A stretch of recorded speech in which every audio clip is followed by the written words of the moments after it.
Hello, my name's Gavin, and this is Genre Books, and this week I had some time off. Just a couple of days, but enough to get an almighty book haul achieved in two separate towns close by. And here are the books I picked up in Faversham. And I've split this into science fiction and then non-science fiction. There are also so many books that I have had to split this into two separate videos for fear of boring you all rigid. A couple of corgi science fiction to begin with. These are both from, I'm guessing, the early 60s. I guessed wrong, they're both from 1958. Three to Conquer by Eric Frank Russell and Pebble in the Sky by Isaac Asimov. Happy to find this book because I don't think I have seen it out in the wild previously, and that is Keith Roberts' The Furies. I think this may be the first pan printing of this, but yes, Giant Wasp science fiction from 1969 or 1966, reprinted 1969. Not science fiction here, but certainly speculative, is Fred Hoyle's and Chandra Vikramasinghe's Diseases from Space. I believe that they had previously collaborated on a book called Life Cloud, which was the expounding the theory that essentially life came from outer space via a cloud of interstellar dust, and here they do the same with diseases to end that life. The winter is now over, so maybe I will save this if we have another Winter of Wyndham. But this is Web by John Wyndham, which I think is one of his last works. And I don't know what it is about these penguins, but it seems to be specific to lots of Wyndham books I have, that the spine, the nice orange spine, has completely faded away, taking with it here the actual title of the book. But I'm just going to have to remember that I have it. Another corgi science fiction, this time from 1964, and by this point the size of the book has increased, and so has the price by a whole shilling. And this is Louis Charbonneau, The Sentinel Stars. In a little bit of a rarity for these book hauls, here's something that's actually from this century, Zeitgeist by Bruce Sterling. From 2000, this edition 2001. A book I read earlier this month was my first experience of Rudy Rucker, and that was the 57th Franz Kafka. And following on from that, I found in the same shop, thankfully, all three books: Software, Wetware and Freeware. The Godfather of Cyberpunk. They're calling him on the back of the later ones of these, so he wasn't even christened when this first came out. 1982, and the last is 1997, so I'll get to see his development in later years as a writer here as well, but I shall look forward to tackling those. I finally now have the last of the Barsoom books, that is just simply John Carter of Mars. This Foursquare edition First time in paperback, it says. Whether that is for the UK or just in general, I'm not entirely sure. The same shop also had Castle of Venus by Burroughs there, and I've not read it, so pick that up. I've realised when I've got this one home that it might require a little bit of attention to maintain its integrity, but also picked up Space, Time and Nathaniel by Brian Aldiss short story collection, and some schlocky doomsday science fiction from George H. Smith, The Unending Night, and I think Mars is crashing into the Earth. Let's find out how that happened. Picked up a couple of anthologies as well. The first being the best writings from new writings in SF. So the new writings in science fiction series started in 1961, I believe. This is from 1971 and is a selection of stories from the first 4 volumes, and includes Frederick Pohl, Isaac Asimov, Brian Aldiss, Colin Knapp, William Tenn and John Baxter. And edited by Dr. Asimov is Before the Golden Age, Volume 1, a selection of stories and Asimov's own thoughts on science fiction from the 1920s through to, I think this one is through to 1932. Yes, goes up to 1932, and has stories by Edmund Hamilton, Neil R. Jones, who I've been reading a couple of his stories recently in Planet Stories, Captain S.P. Meek, who I've read before, P. Schuyler Miller, early Clifford Simak, and early Jack Williamson as well.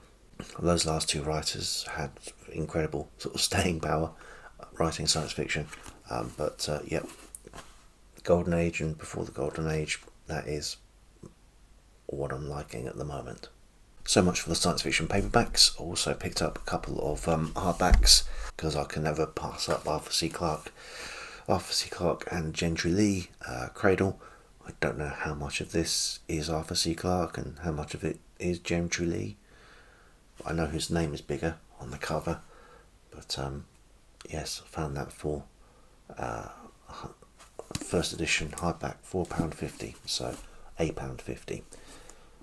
So I wasn't going to pass that one up. And also a first edition of, I'll be careful here, The Willa Fokker Effect by John Sladek. Crazy cover, hopefully equally crazy book.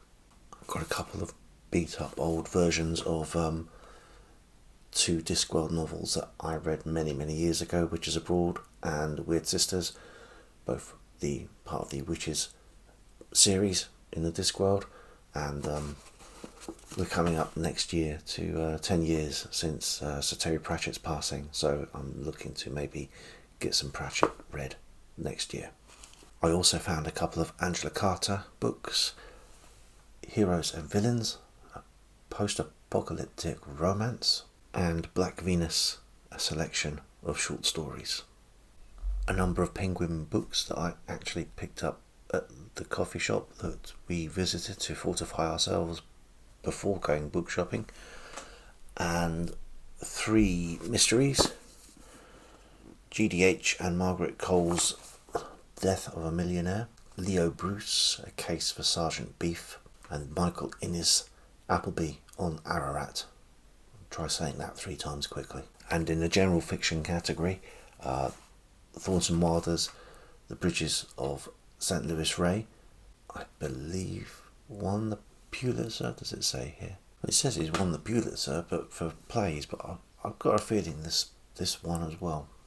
And this book I know absolutely nothing about, but I'm not passing up a title like Don't, Mr. Disraeli. This book is described as a spirited pantomime of Victorian England. It goes on to say, this is not a novel set in the Victorian age, it is a novel set in its literature. I might enjoy dipping into that. Maybe in Victober as a sort of aside to the main feastings. And a penguin bought elsewhere, and one I think I'm going to save until next year, Germinal Emile Zola.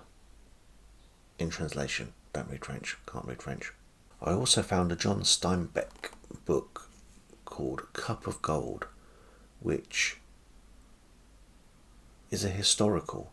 I think the only historical he wrote. I can't think of another one. The Moon is Down technically might be, depending on when he wrote it. But yes, this is a story of adventure and conquest on the Spanish Main.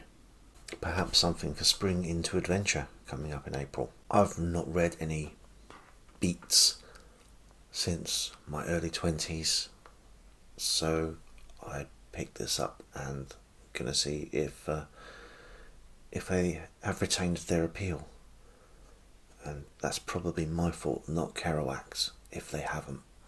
In an old hardback, which has seen some better days, The New Arabian Nights by R.L. Stevenson, with lovely coloured pages on the introduction there. Now this next book I'm now in two minds about. I'd wanted a copy of it, and it is Tom Jones by Henry Fielding. I then found out on getting it home that it's actually an edited edition of Tom Jones, which was disappointing. I then realised that the editing had been done by W. Somerset Maugham, so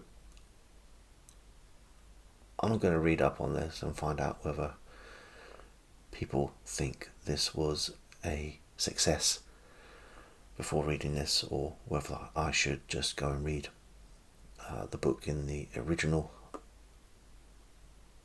longer form. And picked up More Than Somewhat by Damon Runyon. This edition, 5th edition from 1939. A bit of non-fiction now, and Kenneth Clarke's Civilization. If anyone hasn't seen Kenneth Clarke's Civilization, I believe it's all on YouTube now and is definitely worth 10 hours of your time playing through the whole series. He's a little dated, he's a little fusty, he's occasionally a little spiky and waspish, but he's also quite often right on the money, and the shots of some of the artwork that they managed to get access to in the late 60s, early 70s when the series was made is just fantastic. And some pieces I picked up in anticipation of some upcoming reading events. All books I've not read, but Sir Arthur Conan Doyle's The Lost World. Now this might be a double whammy. This could fall under the spring into adventure, and because it's got large beasts in it, perhaps something for Giant April as well. For June and June on the Range, I picked up a slew of westerns. The Best Western Stories, 22 stories here by Max Brand, Zane Grey, Jack London, amongst others. Frank C. Robertson, Will Jenkins, Henry Sinclair, T.V. Olson, and Stephen Crane. And then 3 paperbacks which I've not heard of the authors before, but just piqued my interest. The Trumpets of Company K by William Chamberlain, a Ballantine Western. Lee Layton's Big Ugly. From the dust of an old diary comes the story of a big man, big as life, bigger than death, Bill Shell, his wife Betty, his brother Ben, Al Corley, and the handful of people he led from Nebraska to Colorado. And Charles R. Pike's Jubal Cade Western No. 6, The Burning Man, The Deadly Doctor versus the Ku Klux Klan. I don't think I'm going to have missed much by not reading the first 5 of these, but if I enjoy this, I might try and hunt those down. And thinking ahead, rather, to Garbaugust. Bedazzled, a novel by Michael J. Bird, but a novelisation of the 60s film with Pete and Dud. And the trashiest book I could find in Faversham, New English Libraries, The Black Leather Barbarians. Now this last book I did not get in that book haul. It came in a box of books I recently got on eBay, and I was initially going to put this into the discard pile because I already had a copy of the novel, but just as I was about to consign it to the cardboard box ready for resale, I noticed that it had been signed by the author, and it is Richard Cowper's The Road to Calais, and here he signed it to someone called Margaret. And then I found a letter inside from the author to Brian and Margaret, and because I'm a sticky beak, I went and read the letter to find out what's going on here. And he thanks them for their late hospitality and apologises for not writing sooner. But the letter starts off by thanking them for inviting the author and his wife to their post-con party. And that got me thinking conventions, maybe, so the science fiction fans. Further down the letter, I've also been enjoying Trillion the Year Spree and have been amazed all over at the sheer sweep and breadth of vision.